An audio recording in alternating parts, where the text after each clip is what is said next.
Boa noite, alunos e alunas, né? Como vocês estão? Tudo bem?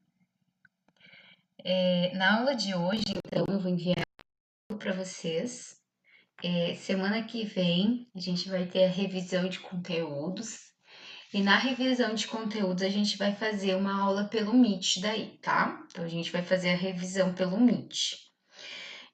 Então, hoje a gente vai estudar sobre o papel da equipe gestora na elaboração do PPP. A gente já estudou bastante, né, sobre PPP ao longo do curso, em várias disciplinas, né? O PPP ele é um documento extremamente importante para a escola, né? Porque ele é documento que vai orientar a escola, é o que vai dar identidade à escola. E uma das funções mais importantes da equipe gestora é justamente coordenar a elaboração do PPP. Eu digo coordenar porque lembrando sempre que o PPP ele é um trabalho democrático, né? A sua elaboração deve ser coletiva, conjunta e não monopolizada pela equipe gestora, como muitas vezes acontece, né? Como ele é um documento que dá identidade à escola, ele tem que refletir os anseios, né, da comunidade escolar. Então, ele deve sim fazer parte, né, o grupo fazer parte da sua elaboração ou reelaboração, né? Então, é como eu falei antes para vocês, né? A gente não vai nos deter ao que é o PPP, né? As etapas de elaboração do PPP, quais as dimensões de um PPP, porque até a gente já estudou sobre isso, né? Mas como eu disse para vocês, o PPP, então, ele é o plano global da instituição, é o que vai dar identidade à instituição, né? É nele que está as concepções de mundo, de sociedade, de educação, de homem, né? O que a escola planeja, né? Qual é a intencionalidade da escola, quais seus objetivos, né? O que irá realizar, né, para chegar a essas concepções. E o PPP, para além de um documento burocrático, né, ele não é um documento que deve ser esquecido e engavetado. Ele é um documento que deve estar vivo na escola, né? É um documento que deve sempre permitir reflexões. Por isso que ele deve retratar a escola tal como ela é. Eu penso dessa maneira, não adianta o PPP ter 200 páginas, ser um compilado de palavras bonitas, se ele não retrata o significado, a real prática da escola, né? Ele pode ser um PPP com menos páginas, pode ser um PPP que não esteja cheio de palavras bonitas, né, enfeitadas, mas ele tem que ser um documento que retrata a realidade, né, e que esteja em permanente processo de construção. Como diz aqui no slide, né? É nele que devem ser registrados todos os procedimentos para resolver os problemas enfrentados na escola no dia a dia. É bastante importante que quando um professor ele inicia na escola, ele conheça o PPP da escola, né? Ele leia o PPP da escola, ou que ele conheça, né, o básico do PPP da escola, para que ele saiba quais as características daquela escola. Acontece muitas vezes que quando vai se construir um PPP, é feito de forma apressada, né? A gente já vai falar um pouco sobre a questão do tempo. Muitas vezes feita de forma rápida e não se tem um tempo, né, realmente para o debate. Na escola a gente sempre vive correndo, né? A gente sempre vive correndo, preparando aula, fazendo questões burocráticas, atendendo o aluno, né? Então acaba que a gente às vezes não tem muito tempo para fazer esses documentos, né? Por isso é muito importante os momentos de reuniões pedagógicas, formações pedagógicas que sejam direcionadas para este momento. O PPP, muitas escolas têm uma concepção muito burocrática dele, né? Ah, é um documento que tem que ser feito por burocracia, né? Mas não é este o sentido do PPP. É o que realmente norteia, né, a escola. Não podemos pensar na construção e implementação de um PPP de qualidade sem nos darmos conta da importância da equipe gestora, que no caso é o órgão que arquiteta, intervém e projeta objetivos concretos dando rumo à ação educativa. Então aqui esse slide ele fala sobre a questão da equipe gestora, né? Qual a função da equipe gestora? A equipe gestora é aquela que vai arquitetar, né, os momentos para que ocorra essa discussão coletiva do PPP. Então, é ela que vai criar esses momentos, que vai coordenar essas ações. A equipe gestora não é o dono da verdade, né? Não é aquele que vai se trancar numa sala e vai elaborar o PPP. É aquele que vai criar os momentos, vai direcionar os momentos e as discussões e compilar os dados obtidos para a construção do PPP, né? Por isso é importante que a equipe gestora, no momento de elaboração do PPP, ela deixa bem claro quais metodologias vão ser adotadas, por exemplo, de que forma de pesquisa nós vamos fazer para obter os dados na elaboração do PPP, né? Dominar bem as técnicas de pesquisa, dominar bem as técnicas de compilação de dados, né? Quais os passos que deve se ter na construção do PPP e ser firme nos momentos de condução das discussões, né? Por que é importante isso, né?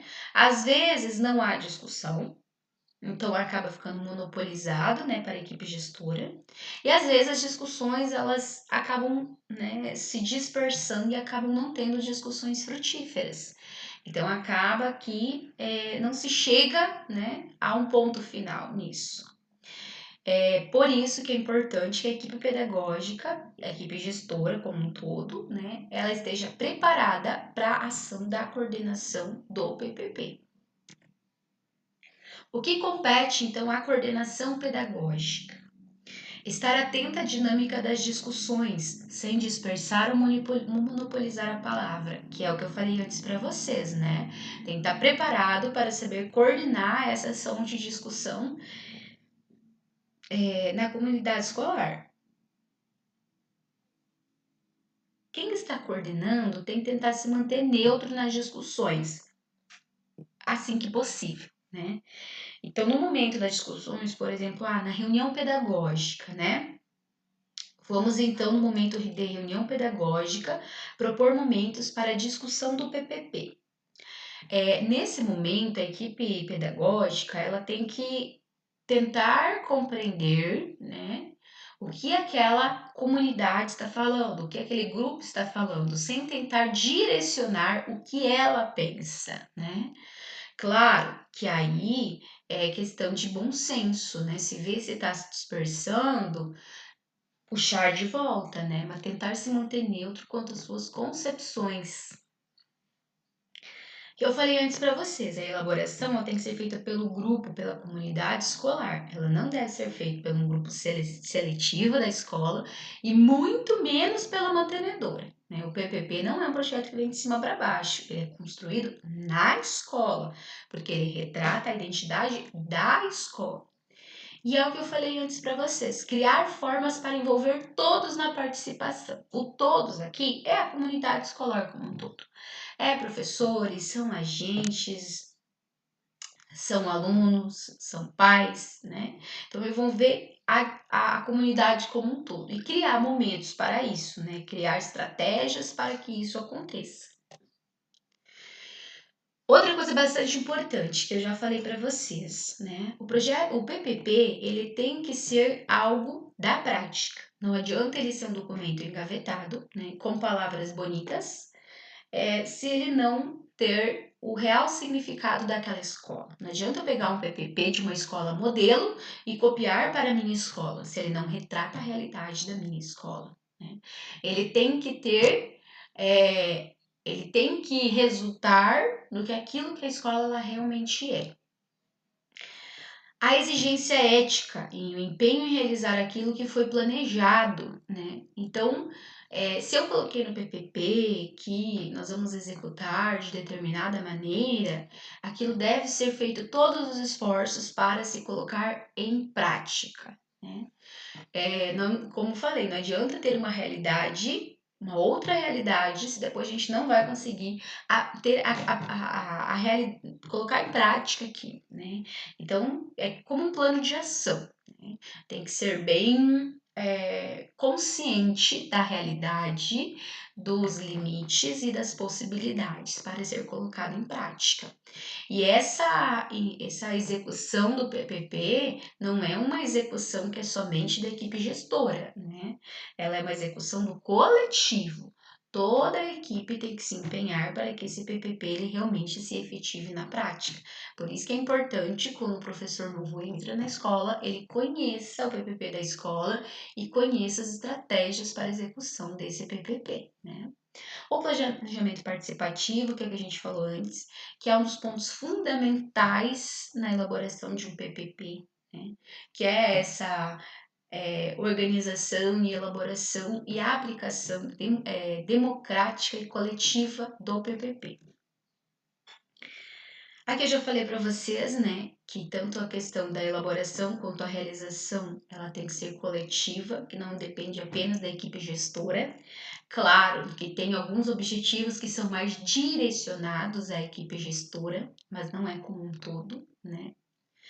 Se o sujeito ele não se envolver, embora ele participando da elaboração do PPP, ele pode ver o projeto como sendo algo externo a ele. Então, ele não se vê como participante porque ele não vê as características dele naquele PPP. Então, é importante não somente participar dos momentos de discussão, estar lá nos momentos de discussão, é realmente participar, colaborar, né? Dar as suas ideias, se envolver, fazer o máximo, né? Para que aquilo seja. Opa, desculpa. Para que aquilo seja efetivo, né? Cabe ao gestor promover a participação de todos na construção do PPP, partindo da necessidade da coletividade do cotidiano do ambiente escolar, né? O gestor deve priorizar ações que garantam a colaboração de toda a comunidade escolar na busca da elaboração e execução do PPP. O bom gestor é fundamental para buscar caminhos que motivem o envolvimento de todos no processo. Então, como criar estratégias, né, para que todos participem deste momento? Por exemplo, como a comunidade escolar vai participar desses momentos de elaboração do PPP? Né? E aí as instâncias colegiadas, elas são bastante importantes nesses momentos também, né? Por exemplo, a participação do conselho escolar é fundamental na elaboração de um PPP, a participação da PMF, do Grêmio Estudantil e como criar esses momentos para que todos participem, né? Por exemplo, professores, propor momentos de reunião pedagógica e nos momentos de reunião pedagógica discutir, né? Os alunos, como que nós vamos fazer os alunos participar? Seria por meio do Grêmio Estudantil? O conselho escolar, né? Como vamos fazer o conselho escolar, a participação deles? Então, o gestor ele vai criar estes momentos para que todos participem.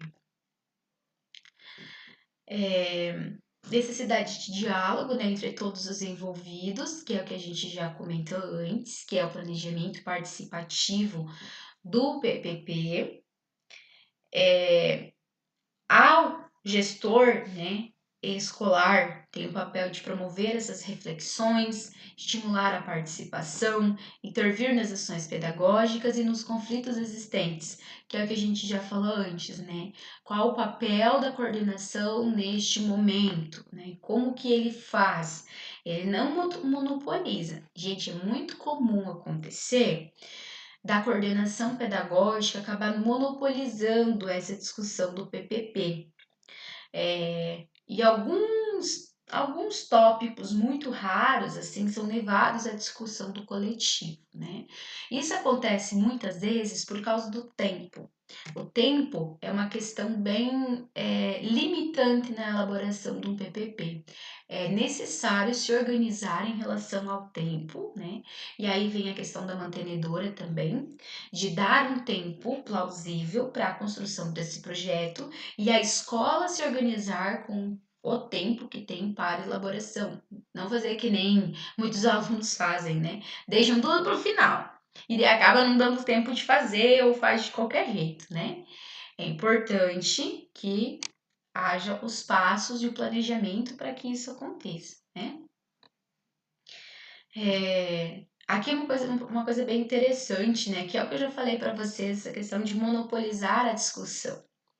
Simplesmente o fato de o orientador educacional encontrar-se com o coordenador pedagógico na sala do diretor para construir o PPP não pode nem deve ser uma prática politicamente correta e aceita, pois esse fato denegrir e adultera a razão de ser da própria escola e, consequentemente, a existência da mesma comunidade escolar. É o que a gente falou da construção coletiva, né? O PPP é um documento construído coletivamente, a sua elaboração e a sua realização coletiva.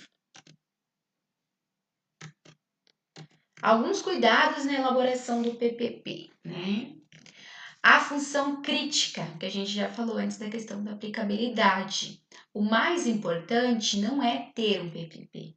O mais importante é colocá-lo em prática. O mais importante é ter a sua aplicabilidade prática e não um documento que vai ficar engavetado, né? É um documento que seja posto em prática. A clareza dos conceitos. O que significa isso? Os conceitos que vão ser postos, né, por exemplo, o conceito de homem, de educação, de sociedade, né, que vão estar presentes no PPP, é importante que haja um debate destes conceitos, né, uma fundamentação teórica. É importante que se discuta, né, essa questão da teoria. Mas também deve-se haver uma ponderação, que não deve-se ficar numa eterna fundamentação teórica, né? Se discutir, e por fim não acabar tendo um ponto final disso, né? Uma compilação disso. Então é necessário que haja essa fundamentação teórica, que se crie momentos de leitura, de debate, de construção, mas que haja um planejamento nesse tempo, né? Para que, como eu falei para vocês, é importante se organizar quanto às etapas e quanto ao tempo disponível para elaboração, que é o nosso próximo tópico aqui no slide, a questão do tempo, né? Então, como eu falei antes para vocês, a mantenedora disponibilizar um tempo adequado e a escola se organizar quanto a este tempo. Né? Quando você tem um tempo muito grande, né? Vocês têm 3 anos para fazer a elaboração ou reformulação do PPP. Por vezes acaba se perdendo foco, né? E quando há pouco tempo, acaba se deixando de lado discussões frutíferas e acaba se fazendo de forma extremamente rápida, copiando de algum outro PPP ou concentrando a elaboração com a equipe pedagógica ou com apenas um grupo.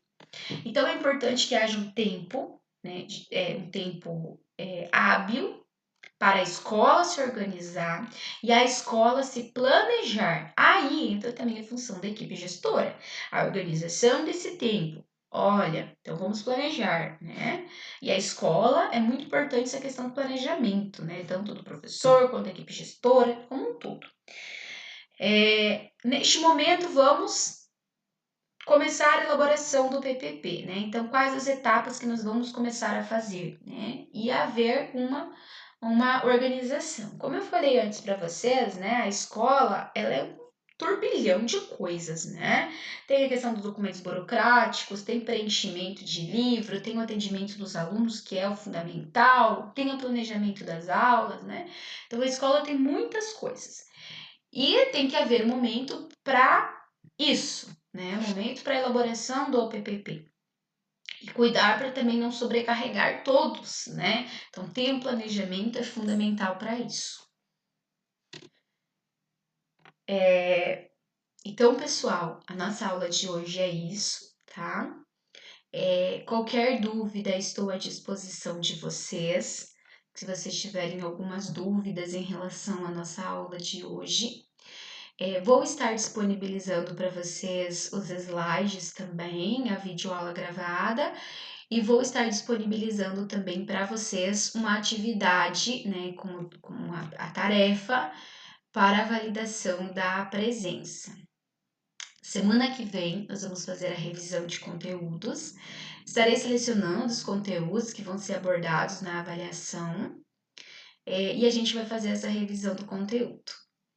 Abraços para todos, fiquem todos bem, se cuidem e até mais.